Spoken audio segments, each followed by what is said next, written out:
Noong ika-19th na taon, sa gitna ng Bengal Bay, may isang isla na iniiwasan ng lahat, North Sentinel Island. Bawal itong lapitan, bawal itong galawin. Pero noong August 27, 1883, may sumigaw mula rito. Isang sigaw ng tulong. Ang tanong, kung walang nakatira sa isla o sa tingin natin ay wala, sino ang tumawag? Upang maunawaan ang misteryo, kailangan nating balikan ang taong 1771. Isang barkong Ingles, ang Diligent, ang nag-chart sa isang pulo sa dulo ng Andaman Archipelago.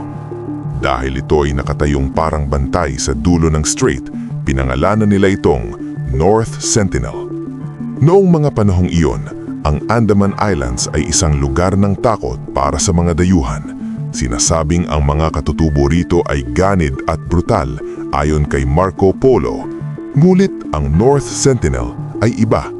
Kahit ang ibang tribo sa Andaman, tulad ng Onge, ay umiiwas dito. Tinatawag nila itong Chia da Coqueye, isang lugar na kilala nila pero hindi nila pinupuntahan. Noong 1858, itinatag ng Britanya ang isang kolonya penal sa Port Blair. Dito nagsimula ang sistematikong pakikipag-ugnayan sa mga katutubo, kadalasan ay marahas at mapaminsala. Sinira ng mga sakit galing sa labas ang libu-libong katutubo. Ang populasyon ng Andamanes na dating 5,000 noong 1858 ay bumagsak sa 460 lamang pagsapit ng 1931. Mungit ang North Sentinel na natiling sarado. August 27, 1883, isang malakas na bulkan sa Krakatoa ang sumabog, nagdulot ng tsunami sa buong Indian Ocean. Sa Port Blair, nakaramdam sila ng yanig. Ngulit may isang bagay na hindi inaasahan. Ayon sa mga tala ng kolonyal na opisyal na si Maurice Vidal Portman, ang mga otoridad ay nagpadala ng isang barko upang siyasatin ang epekto ng tsunami sa mga malalayong isla. Nang dumaan sila sa North Sentinel, may narinig sila, isang putok. Isang putok na hindi galing sa kalikasan.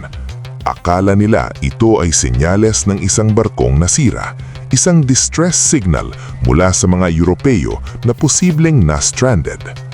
Dahil dito, inutusan si Portman, ang parehong opisyal na kilala sa kanyang mga ekspedisyon sa isla, na mag-inspeksyon. Akala nila may mga nakaligtas sa pagsabog ng bulkan. Akala nila may tao sa isla na nangangailangan ng tulong.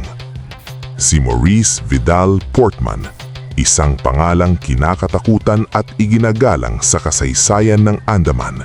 Siya ang isa sa mga dayuhang nakatapak sa North Sentinel noong ika-19th na taon. Noong January 1880, bago ang insidente ng distress signal, pinamunuan ni Portman ang isang armadong ekspedisyon sa North Sentinel. Ang sabi niya, gusto niyang pag-aralan ang mga katutubo. Ang ginawa niya, ayon sa kanyang sariing talaaran na natuklasan sa British Library, ay kinidnap niya ang 6 na Sentinelese, 2 matanda at 4 na bata. Dinala niya ito sa Port Blair, inilagay sa kanyang bahay, pag-aralan.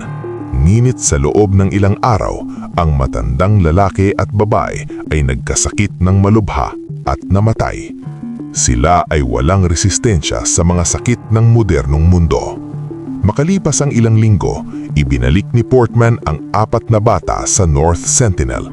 Iniwan sila sa dalampasigan, may dalang mga regalo, kumlat, pagkain, at mga mikrobyo. Sa kanyang aklat noong 1999, isinulat ni Portman, "We cannot be said to have done anything more than increase their general terror of and hostility to all comers." O, wala tayong ibang ginawa kundi dagdagan ang kanilang takot at galit sa sinumang dayuhan.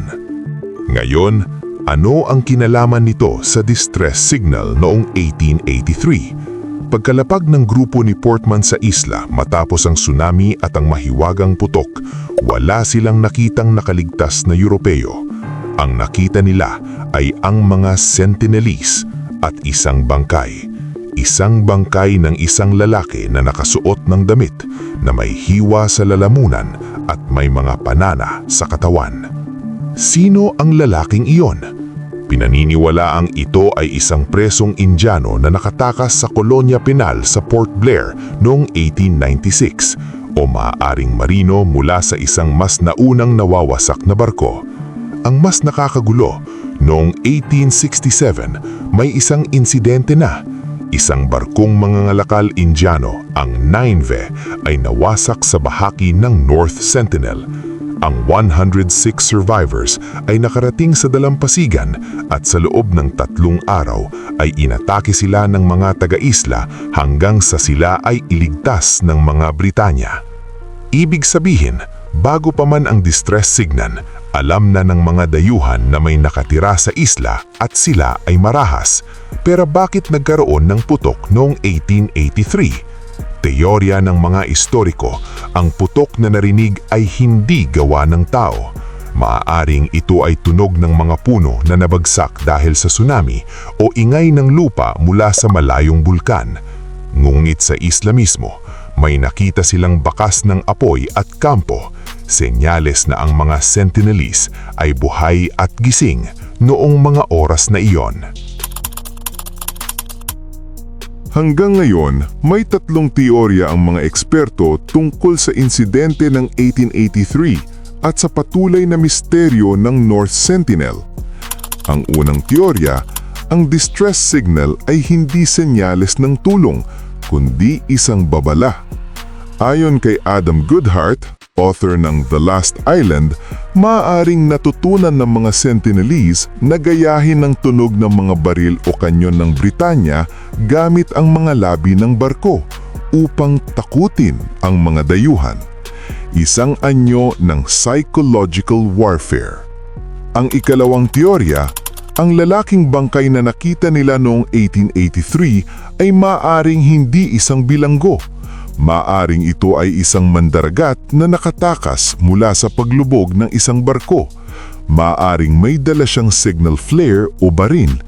Ang kanyang mga huling putok ang narinig ng mga taga Port Blair at ang kanyang bangkay ang nagsilbing ebidensya ng isang trahedya na hindi na mauulit. Ang pangatlong teorya ay mas malalim. Ginagamit ng mga siyentipiko ang North Sentinel Island bilang analohiya para sa Fermi Paradox, kung bakit tila walang ibang nilalang sa kalawakan na nakikipag-ugnayan sa atin. Tulad ng mga Sentinelese, maaaring tayo ay nasa isang zoo na pinagmamasdan lamang ng mas matatalinong sibilisasyon na ayaw makialam dahil alam nilang masisira tayo. Hanggang ngayon, ang North Sentinel Island ay protektado ng batas ng India. Bawal lumapit ng mas mababa sa 5 nautical miles. Ang tribo na tinatayang nasa 50 hanggang 400 katao ay patuloy na namumuhay ng walang pakialam sa labas ng mundo. Noong 2006, 2 mangingisda ang nadala ng agos sa isla. Pinatay sila at inilibing sa dalampasigan. Hindi na nakuha ang kanilang mga bangkay. Noong 2018, isang Amerikanong misyonero, si John Allen Chau, ang tumawid sa hangganan. Gusto niyang ipalaganap ang Kristyanismo. Huling sulat niya, "God, if you want me to get killed by an arrow, so be it." Yun ang nangyari. Ang kanyang bangkay ay nakita ng mga mangingisdang kanyang kasabwat na kinakaladkad sa dalampasigan. Ang distress signal ng 1883, ang bangkay na may palaso, ang kinidnap na mga bata, lahat ng ito ay bahagi ng isang mahabang kasaysayan ng takot, pangamba at misteryo. Sa isang mundong konektado na ang lahat, ang North Sentinel Island ay nananatiling itim na butas. Hindi natin alam ang kanilang wika, hindi natin alam ang kanilang pangalan. Hindi natin alam kung ano ang tawag nila sa kanilang sarili. Ang tanong ngayon, kung tayo ang nasa posisyon ng mga Sentinelese, tayo kaya ang tatanggap sa dayuhan O tayo rin kaya ang manlalaban hanggang kamatayan para sa ating mundo? At kung may iba pang sibilisasyon sa kalawakan na mas malakas sa atin, baka ganito rin ang tingin nila sa atin, mga primitibong nilalang sa isang isla na dapat iwasan. Ano sa palagay mo? May karapatan ba tayong guluhin ang mga taong ayaw naman tayong makilala? Iwanan ang iyong komento.